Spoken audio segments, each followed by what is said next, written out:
बच्चों, आज हम व्याकरण खंड में से समास करेंगे। आशा करती हूँ कि आप सभी इसे ध्यानपूर्वक सुनेंगे। सबसे पहले हम जानते हैं समास का क्या अर्थ है। समास का अर्थ है संक्षिप्तीकरण अर्थात छोटा करना। इसकी परिभाषा देखते हैं। दो या दो से अधिक शब्दों से मिलकर बने हुए एक नवीन अर्थात नए और सार्थक शब्द को समास कहते हैं। समास के नियमों से निर्मित शब्द सामासिक शब्द कहलाते हैं अर्थात समस्त पद कहलाते हैं। समास होने के बाद विभक्तियों के चिन्ह लुप्त हो जाते हैं। एक और चीज़ बहुत विशेष जानने वाली है। समास में दो पद होते हैं। पहले पद को पूर्व पद बोलते हैं और दूसरे पद को उत्तर पद बोलते हैं। समास विग्रह समासिक शब्दों के बीच के संबंध को स्पष्ट करना समास विग्रह कहलाता है। अब इसे अच्छी तरह से और समझेंगे।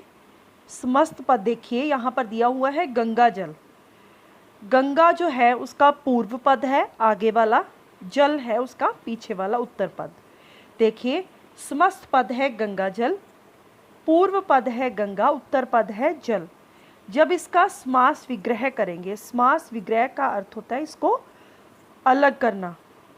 गंगा का जल, राजपुत्र, राज इसका पूर्व पद है, पुत्र उसका उत्तर पद है।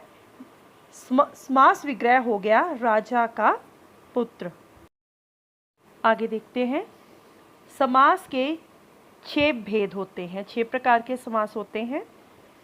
अव्ययी भाव समास, तत्पुरुष समास, द्वंद्व समास, बहुव्रीहि समास, द्विगु समास, कर्मधारय समास।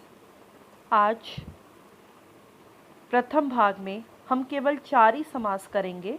अव्ययी भाव समास, द्वंद्व समास, बहुव्रीहि समास और द्विगु समास। प्रथम है अव्ययी भाव समास। देखिए बच्चों, इसकी परिभाषा। जिस समास में पहला पद प्रधान हो या समस्त पद अव्यय का काम करता है उसे अव्ययी भाव समास कहते हैं।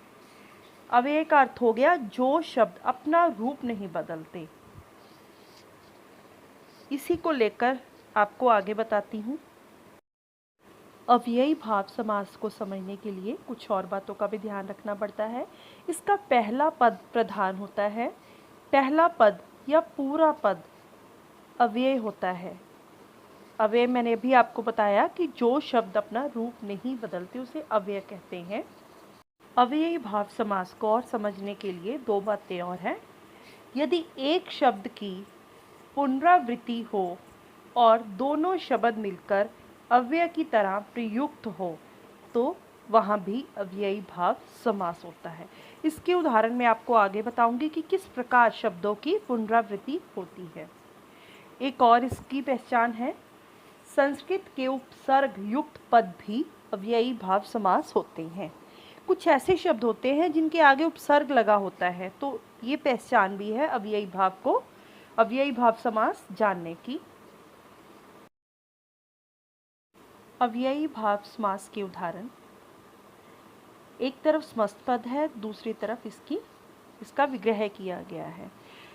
अधिकतर जब हम इसका विग्रह करते हैं तो उसका अर्थ लिख देते हैं। जैसे पहला वर्ड देखिए, यथावधि, अवधि के अनुसार, आजन्म, जन्म से लेकर, बीचों बीच, ठीक बीच में।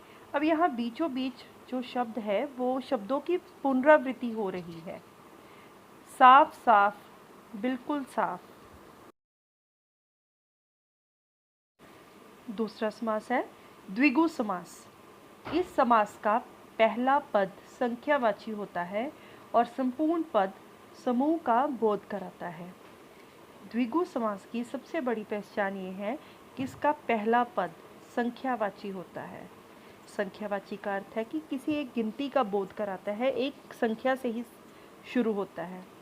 जैसे इसका उदाहरण देखेंगे, समस्त पद है पंचवटी, जब उसको पृथक करेंगे, उसका विग्रह करेंगे तो बन गया पंच। पंच का मतलब 5 वट वृक्षों का समूह। चौराहा, 4 रास्तों का समाहार।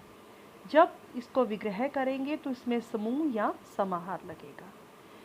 समूह वहाँ लगेगा जहाँ हम गिनती कर सकते हैं, किसी चीज़ को काउंट कर सकते हैं, और समाहार वहाँ लगेगा जहाँ कुछ अनकाउंटेबल चीज़ें हों, या समाहार वहाँ लगेगा जहाँ चीज़ें घुलनशील हो, एक दूसरे में मिलने वाली हो।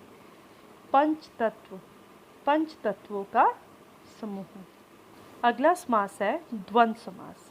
इस समास में 2 पद होते हैं और दोनों पदों की प्रधानता होती है। इनका विग्रह करने के लिए और, तथा, या, अथवा शब्द का प्रयोग किया जाता है। इसके समस्त पद में योजक चिन्ह भी लगा होता है। देखते हैं। समस्त पद है हानि, लाभ। विग्रह करेंगे हानि या लाभ। नर, नारी, नर और नारी।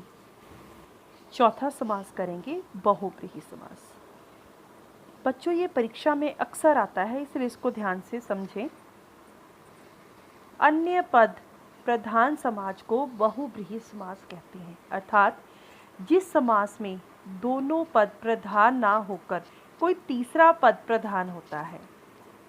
इसमें दोनों पद किसी अन्य अर्थ को व्यक्त करते हैं और वे किसी अन्य संख्या के विशेषण की भांति कार्य करते हैं। एक संपूर्ण इसमें संपूर्ण पद जो होगा वो किसी की विशेषता को व्यक्त करेगा।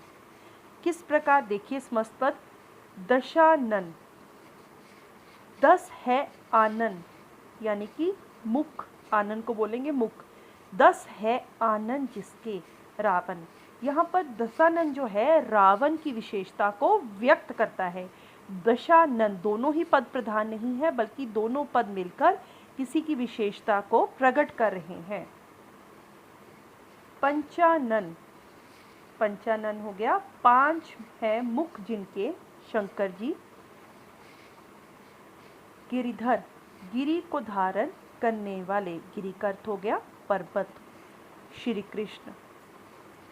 संपूर्ण पद जो है किसी तीसरे पद को प्रधान मान रहा है, किसी और की विशेषता को व्यक्त कर रहा है।